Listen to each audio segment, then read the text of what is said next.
Anyone, continue sa gawain ng Panginoon. So praise God, glory to God, no? Sa ating mga effort na nagpatuloy ng ating mga gawain. So lahat na ating mga ginagawa ay para sa ating Panginoon. So we are not making that or doing that for for your senior pastor, but all for the glory of the Lord. Praise God! Lapakan natin yung ating buhay. Okay, so bago po ang lahat, I would like to express my thanksgiving to the Lord, no, sa aming safe travel going Valencia, Bukidnon to attend the Church Planting Summit, Strategic Summit. Ito po ay international ministry. Ang tawag po dito is ICM, International Christ Ministry. So nakapokus po ng about church planting with the intentional talaga na dapat tayo ay mag-share ng gospel so that yung hindi pa nakakilala sa ating Panginoon ay makilala nila. Amen po ba? Why? Because as we have heard the news, no, na mayroon namang bagong lindol at even sa atin, medyo mahina-hina lang yun sa atin. Pero sa Valenzuela, sa ngayon, nasa 940 na yung namatay. So, okay lang kung may Kristo na sila. Pero how about kung wala pa sa Kristo? So, kawawa po sila. No? So that is why intentional po ang ating pagpapahagi ng salita ng Diyos sa ating mga kaibigan, sa ating pamilya, sa hindi pa nakilala sa Panginoon. So nandun po kami, so I'm very happy to meet some leaders ng Assemblies of God, almost lahat ng District Superintendent or DS ng Assemblies of God Mindanao ay nandun, maliban doon sa Jensan. At kay Pastor Siguala sa Orqueta, siya po ang DS doon. Pero represented po siya ni Pastor Junji dahil si Pastor Siguala around 80 plus na yata. So medyo mahina na. So si Pastor Junji na, yung assistant niya na, ang pinapadala niya. So we also meet yung taga Negros, na DS. So medyo malayo, taga Iloilo, then no, maganda masyado to meet these kinds of leader, and especially we also meet the DS in our Bicol region. So siya na ngayon ang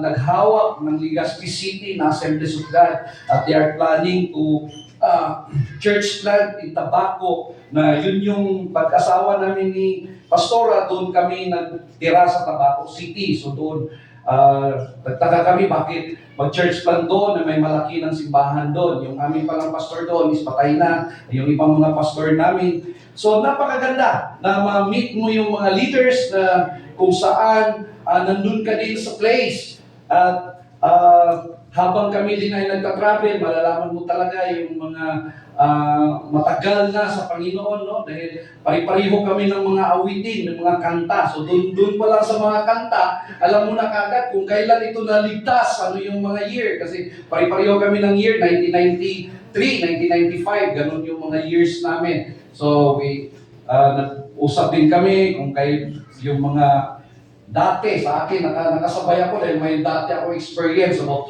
church planting. So praise God, dahil lahat na ginawa natin is para sa pagwalahitian ng Panginoon. Hindi sa sarili natin, kundi para sa Panginoon. And we are so encouraged sa kanilang mga message at hindi lang sa message, because their message is nag-speak sa kanilang ginagawa. No? Ang pinaka magandang mensahe doon ay hindi sa ating mga talent, hindi sa ating mga profession, hindi sa ating kagalingan, no? Hindi sa ating mga kagalingan na mabuo or maligtas ang isang tao, kundi sa strength na binigay sa atin ng Panginoon. So yun po ang kanilang ini-specify, no? Hindi sa pagka-doktor natin or mo, particular, ganyan yung wala. Hindi sa pagka-doktor mo, hindi sa pagka-masteral mo, o saan ka man nag-aral ng mga magagaling ng mga school. Wala yung lahat, kundi sa strength na binigay sa atin ng Panginoon. So, ganun po. So, napakaganda dahil they speak with experience. Lahat sila, yung mga churches nila, dami nila na church plant, at hindi lang basta na kunti. malalaki talaga, tag 3,000, tag 1,000 per sitting ng kanilang mga, kung ganun yung experience nila. Lahat yon, sinabi nila, in-emphasize na lahat yon sa kapangyarihan ng Panginoon at hindi yun sa kanila. No? So, malalaman, ang emphasize doon is, ang theme is, go deeper, then go higher. So, ibig sabihin, kung ang ating relationship sa Panginoon is very founded, malalim ang ating foundation, that's the time now we can go higher. Larger, yeah. We can go larger. We cannot go larger if we are not founded with the Word of God. Kung hindi tayo malakas sa Panginoon, kung hindi yung Panginoon na nagbigay sa atin ng foundation, which is the strength coming from the Lord, hindi tayo makataas, kagaya ng isang building. No? Hindi lalaki yung isang building kung hindi siya founded. Kaya na-emphasize pa nila na if you are 36 years ng church, tapos 30 lang yung membro, ibig sabihin hindi founded dahil makikita doon sa na mananampalataya na tipon-tipon para magpuri sa Panginoon. So of course, lahat yan ay sinabi sa atin. No? Matthew 28:19, lahat tayo sinasabihan ng Panginoon. We are all commanded. Hindi lang ang pastor ang may dala na command. No? Lahat tayo are commanded to go therefore and make disciples. Okay po ba? Tuloy tayo sa message natin ngayon. Okay. So, message natin ngayon is build together as God's dwelling. No? Yan po ang message ng Panginoon na ihatid sa atin sa umaga na ito. Hilingin ko po ang lahat na tumayo at ating bubuksan ang ating mga Biblia sa Ephesians 2 verse 19 to 22.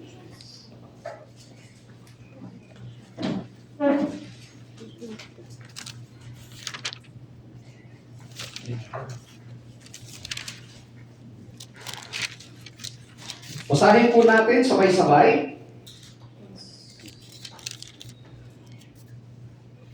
Ephesians chapter 2 verse 19 to 22. Okay. Sabay po tayo magbasa. Sa walang Bible, you can look sa ating monitor. Okay? Ephesians 2 verse 19. Ready? Go.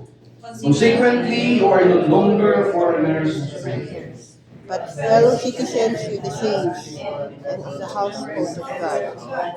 And built upon the foundation of apostles and prophets, and from being the chief cornerstone. All the basic and in whom we also become a dwelling in which God lives by His Spirit. Let's bow down our head. Dakilang Diyos, salamat Panginoon sa oras na ito na muli tinipon mo kami dito sa iyong bahay-simbahan upang makinig ng iyong banal na salita. Lord, I pray that you will open our heart. And I will ask, Lord, let the Holy Spirit move in everyone's life, Lord. Thank you so much for this opportunity once again to hear your voice. This we pray in Jesus' name. Amen. Pwede na po tayo umupo.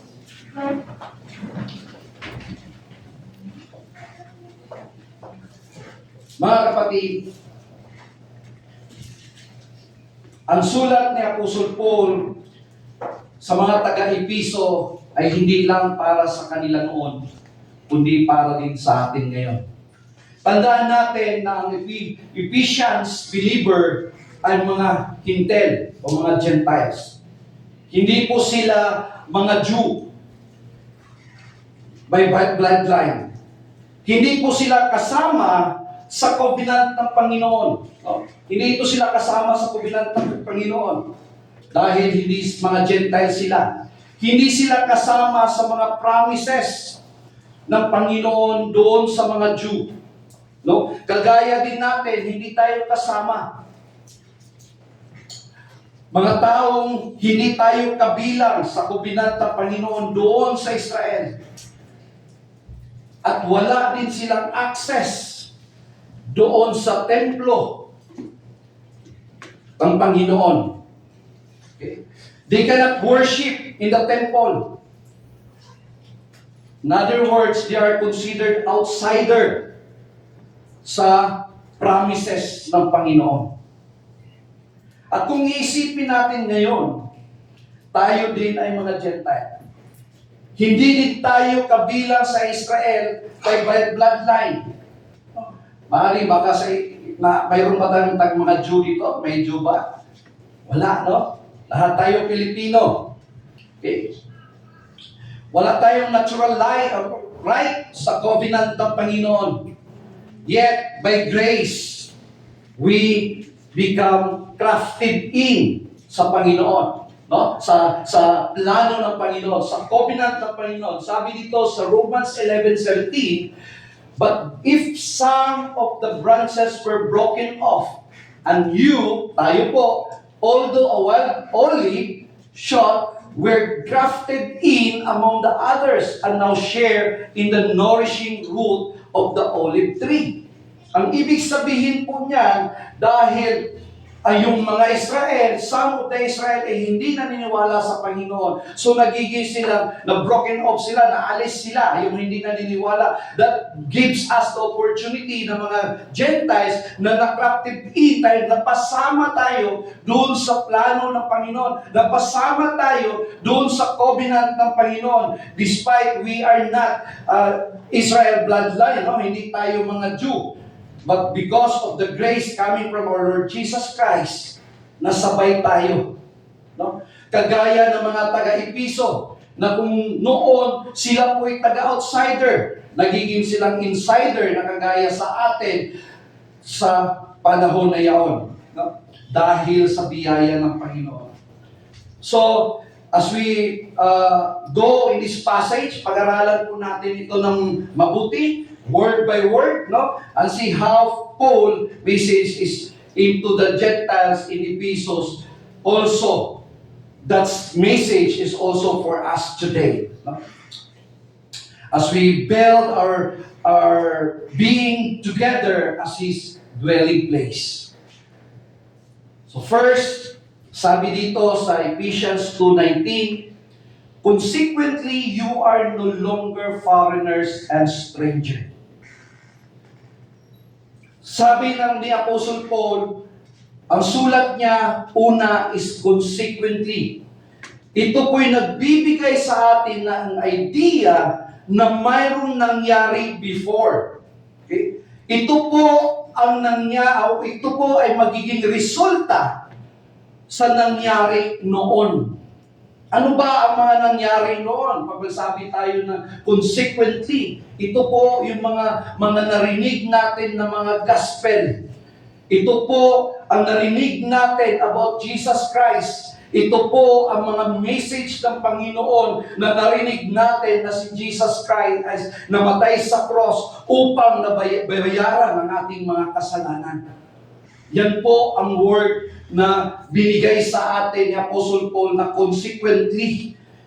Ibig sabihin po mga kapatid, nandito tayo ngayon because sa mga panahon na noon tayo ay nakikinig ng salita ng Diyos at tinanggap natin si Kristo, kaya tayo ay na-crafted in sa kasama sa covenant ng ating Panginoon. Okay lang tayo? Kaya sinabi niya, you are no longer foreigners and strangers. Hindi na tayo foreigners, hindi na tayo strangers because we are crafted in. Napasama na tayo. No? Pag sinabi nating foreigner, hindi ka taga doon. Hindi man tayo taga-Israel, hindi man tayo Jew, but as a Gentile, nagiging tayong kasama sa plano ng Diyos. Nagiging tayong kasama sa pag-ibig ng Diyos. Nagiging tayong kasama sa covenant ng Panginoon na hindi niya tayo pababayaan. dahil sa nangyari noon na we become reconciled sa ating buhay na Diyos because of the grace of Jesus Christ.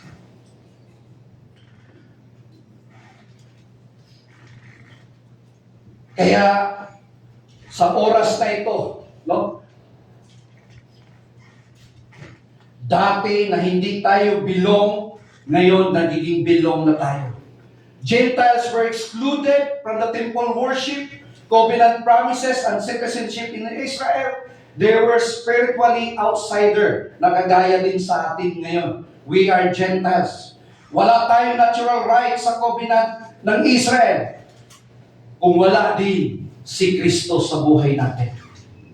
Tandaan natin yan. If kung wala si Kristo sa buhay natin, hindi tayo kasama sa covenant ng ating Panginoon.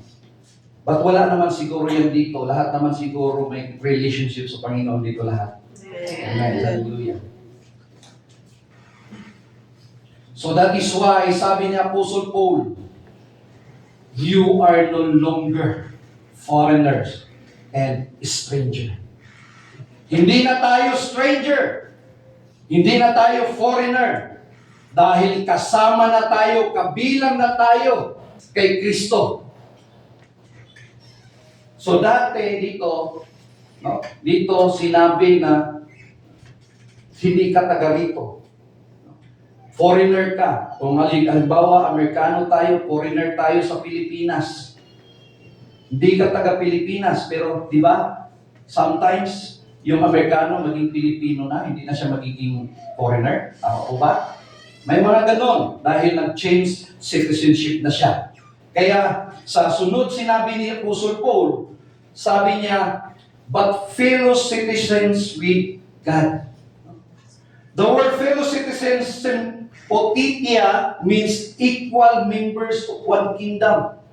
Tayo po, ngayon ay hindi na foreigner, hindi na stranger, kundi naging citizens na sa Panginoon, kasama ang mga kapwa na anak ng Diyos. Citizens na tayo sa Panginoon. Ibig sabihin, mayroon na tayong position sa kingdom ng Panginoon. Mayroon na tayong position, mayroon na tayong privilege, mayroon na tayong protection because we are now citizens of God's kingdom. Amen? Mayroon na din tayong identity. No?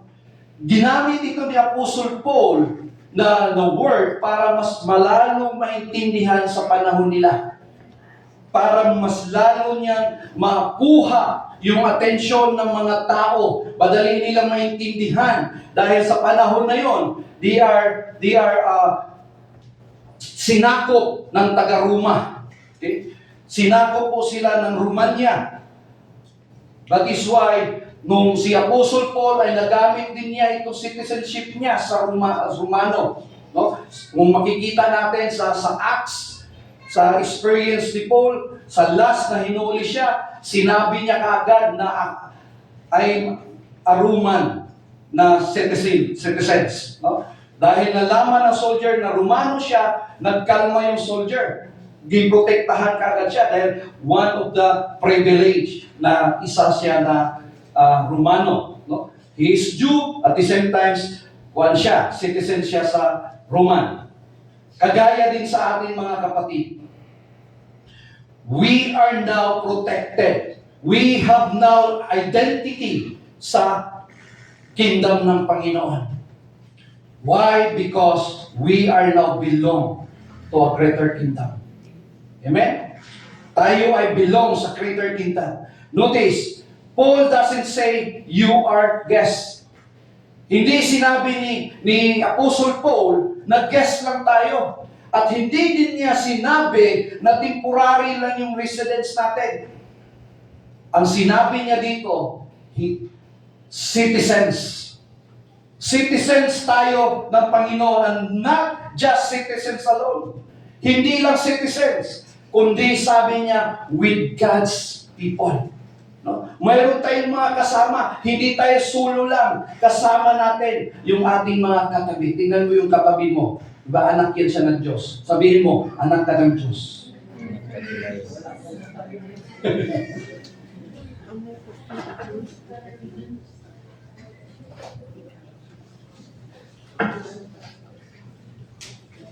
Okay? So, in-emphasize niya dito, we are fellow citizens with God's people. Meaning, Jews and Gentiles together, united in Christ. Nagkaisa na ngayon ang Jew at saka Gentiles. We are now united, no, in Christ Jesus. Mga kapatid, tayo rin ay mga Gentiles na kagaya ng Ephesus na nakasama sa citizens of heaven. Philippians 3:20 it says,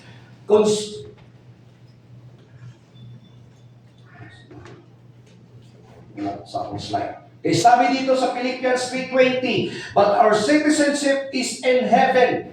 Our identity is not defined by nationality. Our denomination, hindi tayo na-identify na Assemblies of God, kaya napasok tayo sa kingdom ng Panginoon, kundi sa pamagitan lamang ni Kristo.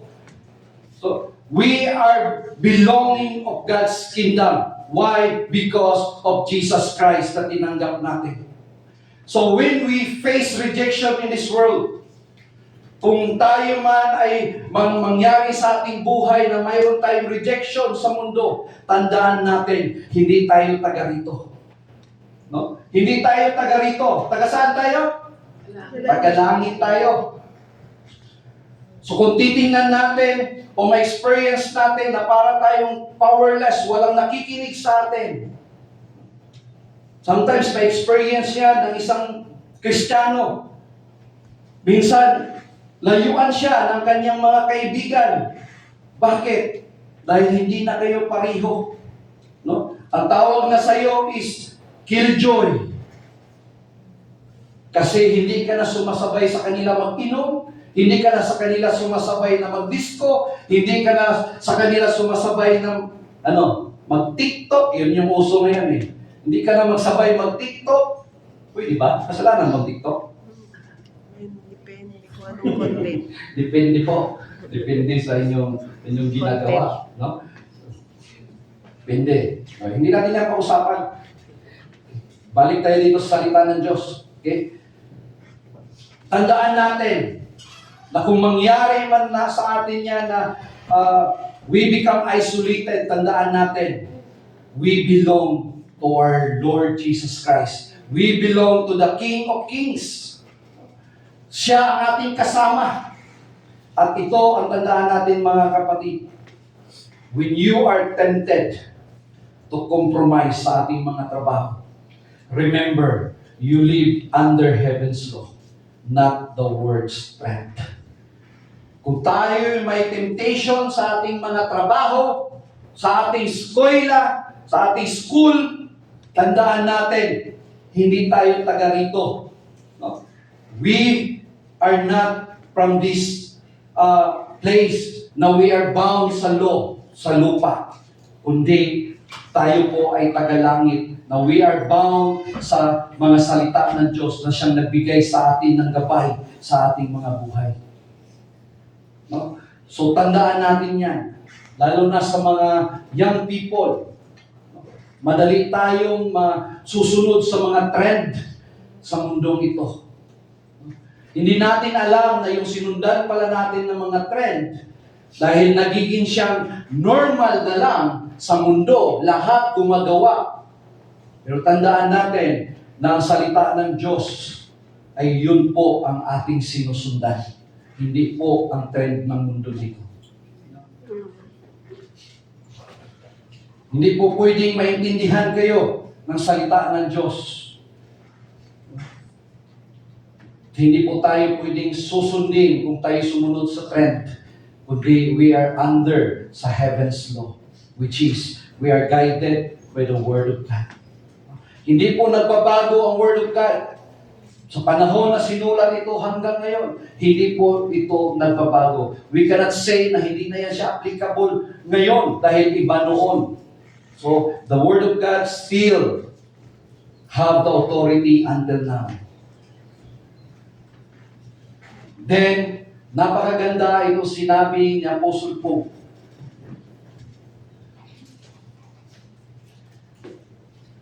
Citizen tayo, dinagdagan pa niya. Sabi niya, and also member of his household. And also member of his household. So dati nation lang, ngayon pumasok siya doon sa very specific household. No? Ginamit niya yung word household. Bakit kaya na ginamit niya yung household? Because sa pamilya, sa household, mayroon pong intimacy yung relationship bawat isa. No? Sa panahon nila, in the ancient word, to be part of a household means security, belonging, and identity. Yan po ang ginamit niya na household dahil we belong to one family. No? Hindi lang basta-basta pag nabilong ka sa isang family, mayroon kang unity, mayroon kang identity, mayroon tayong security, mayroon kang sense of belongingness. No, for Gentiles, this was revolutionary. Dahil sa kanila noon ay isolated sila, or sabihin natin na hindi sila kasama, hindi sila pinapansin. Ang tingin sa kanila ay makasalanan. No? Ganun po ang trato sa kanila. Pero this time, nung natanggap nila si Kristo, nung na-crafted in na sila, nung naging united na ang Jews at saka Gentiles, nagkaroon na sila na belongingness, napasama na sila, no? Na dati sila ay outsider, ngayon naging insider na sila. They are now part of the citizens in heaven. Nagiging na silang pamilya ng Panginoon. At tayo din, ngayon, nagiging na tayong kasami because we are also Gentiles na kagaya ng Ephesians. Nagiging na tayong membro sa pamilya ng Panginoon. Kaya, ang bawat Kristiyano, ang tawag sa atin is brother and sister. Why? Because we belong in one family, which is the family of God. Amen? Amen. Tingnan mo daw yung katabi mo kung siya ba'y anak ng Diyos. Wala yung kasabi. Anak siya ng Diyos. Sabihin mo, anak ka ng Diyos. Anak tayo ng Diyos. We belong to one family. Kaya mga kapatid, if we are one family, dapat tayo nagmahalan. Sometimes, mayroon tayong mga kapatiran na nanghihina. Tulungan po natin siyang lalakas muli. Bisitahin natin. Hindi po tayo mag-cause ng disunity sa ating pamilya. Kagaya po sa isang kapamilya, yes, in one family, there is no perfect family. Mayroon din tampuhan sa pamilya. Pero, kahit nag-aaway yung pamilya, pamilya pa rin sila. Sila pa rin ang magkasama. Maski na nung ginagawa ng isa, pamilya pa rin sila. Sila pa rin ang magkasama. Ganon din sa ating buhay Kristiyano. Mayroong mga kapatiran natin na manghina sa kanyang pananampalataya o may ginawang mali, huwag po nating itaboy. Atin po siyang mahalin at sabihan upang siya'y babalik sa ating pamilya. Ganun po ang isang buhay Kristiyano. We belong to one family. Yan po ang isang imaginary na pinakita ni Paul sa bawat isa. Na kung tayo ay member sa pamilya ng Panginoon, we will love each other. Wala pong chismisan.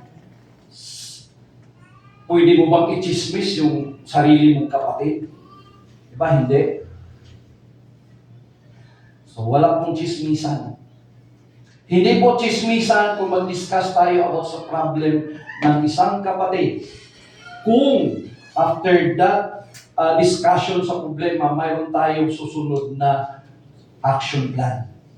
No? Hindi tayo pwedeng hindi mag-evaluate kung ano yung action natin. Hindi natin pag-usapan kung paano tayo maka-action kung hindi natin pag-usapan. Pero iba yung pag-usapan lang na hanggang doon na lang.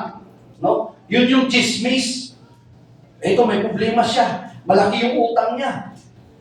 Malaki pala yung utang niya. Ganun. Kaya mag-ingat kayo. Yun yung chismis. Pero pag sinabi, malaki yung utang niya. Bakit man? Kasi nawalaan siya ng trabaho. Ganun ba? Kawawa. Anong gawin natin? Bayaran yung utang. Pwede. Marami, Pastor Loy, ha? Sinabi mo yan. Mamaya, usap tayo, Pastor Loy. Bayaran natin. Okay, no? So, tulungan. Yan po ang buhay Kristiyano. Ang buhay Kristiyano hindi mag-chismis lamang, kundi magtulungan dahil tayo po ay mga parehong mananampalataya. No? Kaya pagdating namin sa Bukidnon, sabi ng isang pastor, yung tayo iba talaga, no? Pagkita pa lang natin, parang magaan na kaagad yung puso ko sa inyo. Ayan kaagad siya. So, DS yun. Pero talagang doktor. Nag-usap kami after na, pagkatapos na ng, mauwi na kami kinabukasan, saka pa lang kami nagkwentuhan ng masinsinan, doktor din pala siya. Pero kung magsalita, talagang magdadali yung mga words na ginagamit. So hinahanap niya talaga, nahirapan siya, anong gagawin ko dito sa lecture ko, kailangan yung pinaka simple na word na gagamitin. So, napakaganda kung tayo ay makasama natin yung mga kapwa natin, mananampalataya, ma-feel talaga natin yung pag-ibig ng Diyos na nangunguna sa ating mga puso. No? Makikita din sa ating mga aksyon. Makikita din sa mga aksyon natin. Hindi masabi natin kung sabihin natin na anak tayo ng Diyos pero hindi makikita sa aksyon natin. Dapat makikita din, no? Na talagang tunay tayo na Kristiyano. Then, in Ephesians 2:20, sabi ng Panginoon, sabi ni Apostle Paul, build on the foundations of the apostles and prophets. So ito na yung in-explain ni Apostle Paul. Bakit tayo naging hindi na foreigners? Bakit tayo naging citizens na sa heaven? Bakit tayo ngayon membro na sa household ng Panginoon? Dahil tayo ay built on the foundations of the apostles and mga prophet. Ano ang ginawa ng mga prophet? Ang mga prophet po, siya po ang nagsusulat, tinuturo yung Messiah. Okay. Siya ang tinuturo na Messiah, which is Jesus Christ. Ang apostle ay sa New Testament, ito po nagtuturo about the salvation of Jesus Christ, about the gospel. No? Siya po ang mga apostle ang nagtuturo. So, ibig sabihin, the Old Testament is more on the prophet na tinuturo yung Messiah, then the New Testament is more on the apostle na tinuturo about Jesus Christ. Kaya sa atin ngayon, we are built in the foundations of this book, the Bible. Dito tayo natuto sa mga katuruan. Maaring may ginamit na person na nag-share sa atin ng salita ng Diyos. That is why we become born again. Pero that person cannot transform our life. The only one who can transform our life is only Jesus Christ. This apostle, this prophet is used by God. Nagiging tool sila upang hanggang ngayon tayo ay nakakilala din kay Kristo. We are saved through the work of these people. Even your pastors, even your friends, even your mother and father na Kristiyano, na doon tayo nakarinig na salita ng Diyos, they are just a tool. No? Dahil ang salita ng Diyos at si Kristo ang siyang nag-transform sa atin. That is why sabi ni Apostle Paul dito, build on the foundation of the apostle and prophet. Ibig sabihin, ginamit sila ng Panginoon upang bawat isa sa taga-Episo ay makakilala sa Panginoong Diyos. na kanilang ma-accept si Jesus Christ. No? Na binayaran ni Jesus Christ ang kanilang mga kasalanan. Mga kapatid, si Paul po dito in-explain niya that this household is not built on human opinion. We are not built on our tradition. Particularly, you are not built about Assemblies of God Sambuanga. You are built on the foundations of the Word of God. Amen? Amen. Babalikan natin palagi ito. Ang nagligtas sa atin, si Kristo. Hindi po ang nag-share sa atin. Yes, we value those person. Hindi natin sila makalimutan dahil sila yung ginamit ng Panginoon. But never na doon yung kuan natin trust sa kanila. We should always point to Jesus Christ because He is the person who can transform our lives. Ang trabaho ng bawat pastor, bawat disciple ni Jesus Christ, and you are disciple of Jesus Christ, ang ating trabaho is to preach the gospel. To tell them about the gospel, the good news. What is the good news? That God's love us so much. He gave His only begotten Son, Jesus. That's the birth. Then Jesus died on the cross to pay our sins. That's the death. After 3 days, Jesus rose again. Ano yun? Resurrection. That is resurrection. That's the good news. That's the gospel. The birth, the death, and the resurrection. At pag tinanggap natin si Kristo, there will be a transformation sa buhay natin. So again mga kapatid, ang trabaho natin is to tell the gospel, to preach the gospel, so that every person na nakinig sa salita ng Diyos ay makilala nila si Kristo. And the Holy Spirit will transform that person.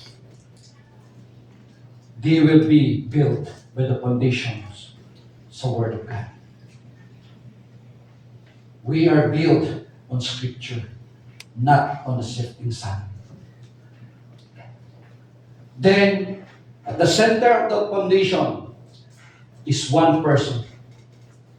The center of the foundation is one person.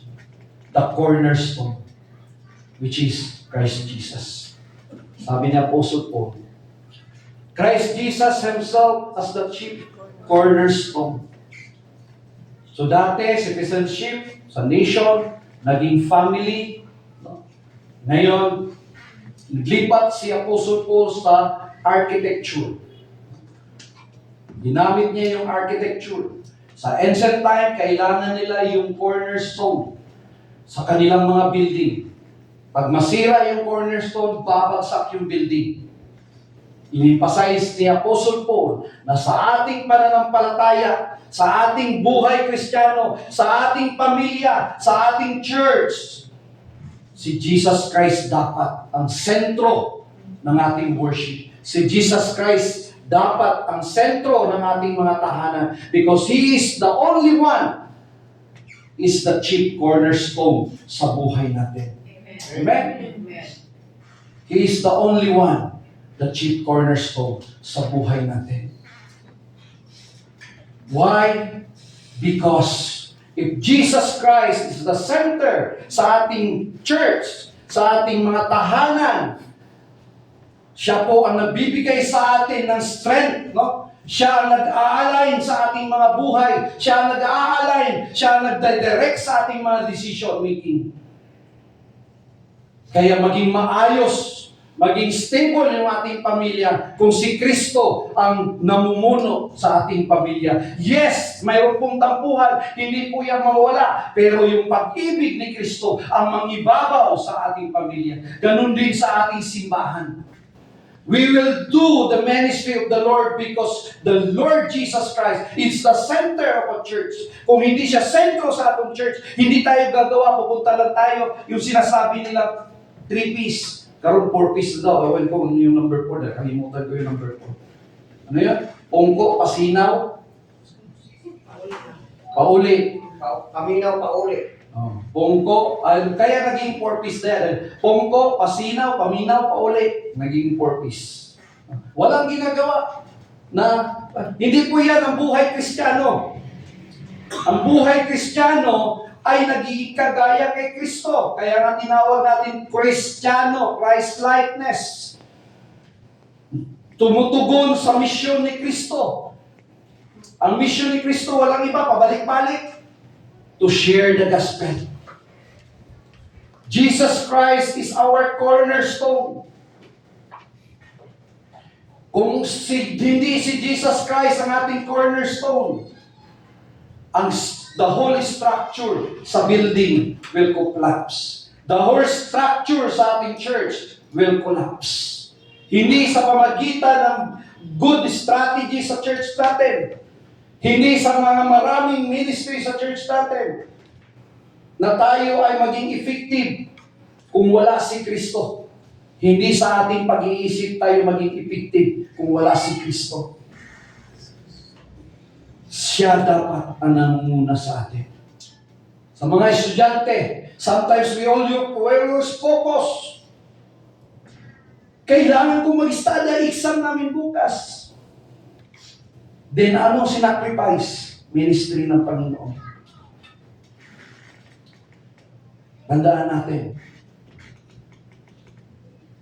ang Panginoon ang source ng ating wisdom. Maraming nag-aaral. Inubos nila yung oras sa pag-aaral. Kinalimutan yung Panginoon sa panahon ng exam, mental block. Walang isasagot. Why? Dahil yung wisdom, yung understanding, yung strength, is lahat yan galing sa Panginoon. Huwag natin yan kalimutan. Lahat yan galing sa Panginoon. Dapat, bawat desisyon natin, nangunguna ang Panginoon. Dahil siya ang source of everything sa buhay natin. Amen? Amen. Proper management lang yan, kapatid. Proper management lang.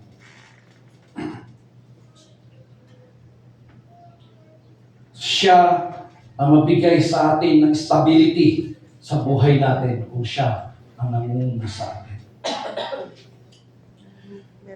Kaya, when Christ is the central, the church stands strong. Ito po ang aking na nakikita doon sa aming training, sa aming doon sa Valencia, Bukidnon, with all the pastors, including our mga officials, no? Naging strong yung mga church nila, hindi sa pamagitan ng kanilang mga profession, ng attainment, educational attainment, but the common is because they go deep sa kanilang relationship sa Panginoon. Inuuna nila yung Panginoon. That is why they reach that high na marami ang nakatanggap kay Kristo because they go deeper sa kanilang relationship sa Panginoon. Sana ito din maging hamon sa bawat isa sa atin sa umaga na ito. Natandaan natin palagi na every decisions we have, every action we take, si Kristo dapat ang sentro. Amen? Amen. Amen. Then, in verse 21, sabi niya, in Him the whole building is joined together and rises to become a holy temple in the Lord. Okay. Nagsiship na po dito si Apostle Paul. Kanina, single pa lang, individual pa lang. Then, na sinabihan tayo, na citizens tayo in heaven. Then, pumunta sa structure, sa architect, na dapat si Kristo ang cornerstone ng bawat isa. Now, he go to a temple. Okay? Body of Christ, joined together and rises Yan po ang mga word na ginamit ni Apostle Paul. Ibig sabihin, pinakita sa atin ni Apostle Paul na ang church ay dapat hindi patay na structure. Hindi po siya building na kagaya nito, na puro simento lamang. Ito po ay patay na structure. Ang church po ay buhay na structure, which is, its point, you and me. Tayo po ang church na sinasabi ni Apostle Paul. We are the living temple. So kung tayo ay living temple, bawat isa sa atin are part of this temple, of this living temple. Ibig sabihin, mabuhay lamang ito. It will grow because buhay ang nandito sa loob. Tayo po yung mga kapatid. Hindi po ang church na building dahil ang building ay patay. Ang church is the living church, which is the body of Christ. Bawat isa sa atin dito sa iglesia ng Assemblies of God Zamboanga ay may parte sa ministry ng Panginoon. Na sa darating ng Panginoon, we will grow, we will expand through the strength that God's give every one of us. Pag tayo'y lalaki, tayo'y lalago, sabi ng Panginoon, go therefore and make disciple. Kung pag-aralan natin dito, hindi natin makita ang evangelism. Pero we cannot make disciple kung hindi tayo mag-evangelize. That's the first step. Kailangan natin mag-evangelize. The evangelism is to tell about the good news about Jesus Christ. Yan po ang evangelism. But the point of Jesus Christ, go, make disciple. After that evangelism, we need to bring that person in the discipleship. Kailangan po natin yung discipleship dahil doon po natin malalaman, doon po natin maintindihan yung plano ng Panginoon sa ating buhay. Napaka sakit titingnan kung kunti lang ang magsali sa discipleship. We need the foundation. You cannot go outside. We cannot go outside kung hindi tayo founded by the truth. Hindi tayo founded sa strength ng Panginoon. Kung kunti lang ang alam natin sa Word of God, we cannot tell to anyone about Jesus Christ. We need to be founded. We need the discipleship. Then of course, maraming room. Yes, kailangan natin. Ang kailangan ng Panginoon is yung heart natin. We are founded ng Word of God. Mayroon tayong changed heart. Pero hindi sinabi ng Panginoon na okay lang na kunti. Gusto ng Panginoon ng multiplication. Gusto ng Panginoon ng addition. Gusto ng Panginoon na marami ang magsimba sa Kanya.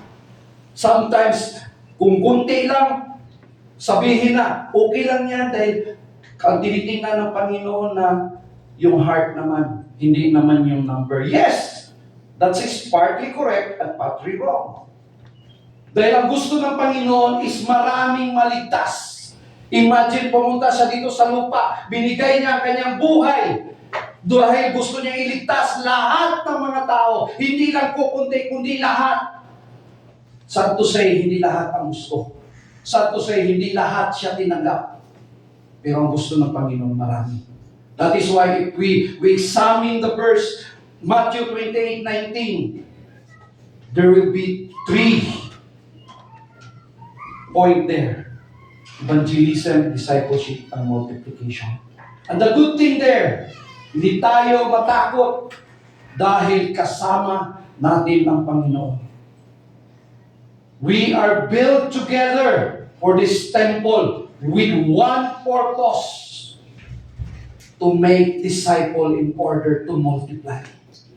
Bawat isa sa atin ay kailangan ni Kristo. Bawat isa sa atin ay partner ng ating Panginoong Hesus. The Holy Spirit live in us with a purpose. Hindi siya nanahan sa atin para lang tayong i-guide sa lahat ng ating desisyon. That's the first purpose. The second purpose is to give us empowerment to share the gospel. Kung titingnan natin, kung pag-aralan natin ang Acts, unang preaching ng mga apostle, when they received the Holy Spirit, ilan ang na-convert? That is 3,000. Sunod, preach na naman si ang disciple, si Peter, ilan ang na-convert? 5,000. Pangatlo, preach na naman ang apostle. Ilan ang na-convert? Napagod na pagbilang. Hindi na sinabi kung ilan. Ang sinabi, multitude. Ibig sabihin, marami na. Hindi na nila mabilang. Yan po ang gusto ng Panginoon. Sometimes, i-change natin yung ating mentality. Dahil sometimes gagamitin ni Diablo yung ating mentality. Okay lang. Basta ako pupunta sa simbahan, maging strong ako, makasali ako ng mga ministry, lalakas ako dahil ang Panginoon yung nagbigay sa akin ng strength. Pero pag tinanong tayo, may na-share ka na ba? Okay pa rin pang kwan yun dahil mahiyaman ako nun. Diba? Mahiya tayo nun. Pero ang gusto ng Panginoon, we are joined together to grow. We are joined together for the expansion of the kingdom of God. We are not just a dry stone, a dead stone. No? We are a living stone, fitted perfectly by the master builder. Bawat isa sa atin magaling sa music, kaya nilalagay niya sa music. Pero hindi ibig sabihin na praise and worship lang ang gagawin natin. Dahil hindi niya sinabi na ikaw go and make praise and worship. Ang sabi niya, go and make disciple. That's part of our calling, the praise and worship. But we need to evangelize. If you are Sunday school teacher, that's the calling na nilagay ka ng Panginoon dyan. Yung mga bata pag naturuan ng maayos, they will receive Jesus Christ and they will grow with Christ is the cornerstone sa buhay nila. Oops. Lampas na ako sa oras. Okay? So, kailangan natin yan mga kapatid. We are built together. That is why tulong-tulong po tayo sa ministry ng ating Panginoon. Sana bawat isa sa atin excited to help the ministry. Kaya ako po'y nagpapasalamat. Last kahapon, yesterday, busy yung ibang mga kapatiran natin for our ministry sa ating mga kabataan. Tulungan po natin, mga kapatid. Hindi namin kaya kung hindi tayo magtulungan. Ang bawat isa sa atin ay importante sa gawain ng Panginoon. At magampanan lamang natin yan if we are really founded with the Word of God. Then, sabi ni Apostle Paul in verse 22, and in Him, you two are being built together to become a dwelling in which God lives by His Spirit. This is the climax of Paul's teaching. Hindi lang tayo temple na tumataas, kundi dwelling place tayo ng Diyos mismo. The word dwelling means permanent residence. Hindi temporary shelter, kundi tahanan ng ating Panginoon. Paul is saying, God doesn't just visit His people occasionally. He lives among the permanently through the Holy Spirit. When we receive Jesus Christ, the Holy Spirit lives in us. Kasama natin siya palagi sa hirap at ginhawa. Magkasala ka man, nandun pa rin ang Holy Spirit. The good thing is you can ask forgiveness. Hindi siya aalis. Pag nagkasala tayo, nandun siya. Maliban na lang kung itatwa mo yung Holy Spirit. Kaya mga kapatid, hindi natin pahirapan yung Holy Spirit sa buhay natin. Pakinggan natin siya palagi. He is guiding us. He is directing us in every decision we have. The Holy Spirit is directing us. Dahil nandyan siya kasama natin. He is our partner. Hindi po tayo nag-iisa. Yun po ang kagandahan ng Kristiyano. Hindi tayo nag-iisa. Kasama natin ang Holy Spirit. Hindi ka nag-iisa sa anumang mga problema sa buhay mo. Kasama mo ang Holy Spirit. He is guiding you. He is dwelling in us. Kaya mga kapatid, bilang Gentiles, we are included in this dwelling. Hindi tayo second class tenant. We are part of permanent residents of God. The Spirit indwells both the individual believers and the collective church. Tayo ang collective church. Nandito ang banal na Espiritu. Kaya minsan, mga bata natin, we should teach na yung church is holy dahil it is a dwelling place of the Holy Spirit.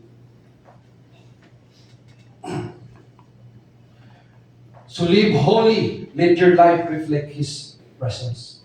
When people see you, they should sense God's dwelling.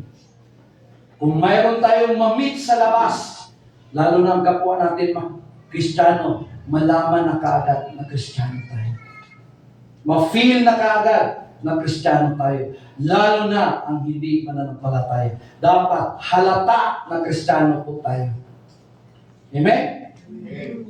Kaya mga kapatid, tandaan natin, tayo ay hindi na dayuhan. We are citizens of heaven. Members of God's household. Number 3, living stone in His temple. We are part of this temple. Hindi tayo bisita sa simbahan ng Diyos. Pag pupunta tayo, halimbawa, pupunta ka sa ibang simbahan, pupunta ka ng Assemblies of God, pupunta ka ng Manila, pupunta ka sa Assemblies of God ng Manila, hindi ka po bisita. Bahay mo yun. Eh, huwag magpahiya-hiya. Dapat, kuwan ka dahil anak ka ng Diyos, bahay mo yun. Number 4, Christ is our cornerstone. Number 5, the Word is our foundation. And number 6, the Spirit is our indwelling presence. So let's live as one. United, holy, and Spirit-filled. Let's allow God to continue building His dwelling through our lives. Amen? Tayo po'y lahat na tumayo.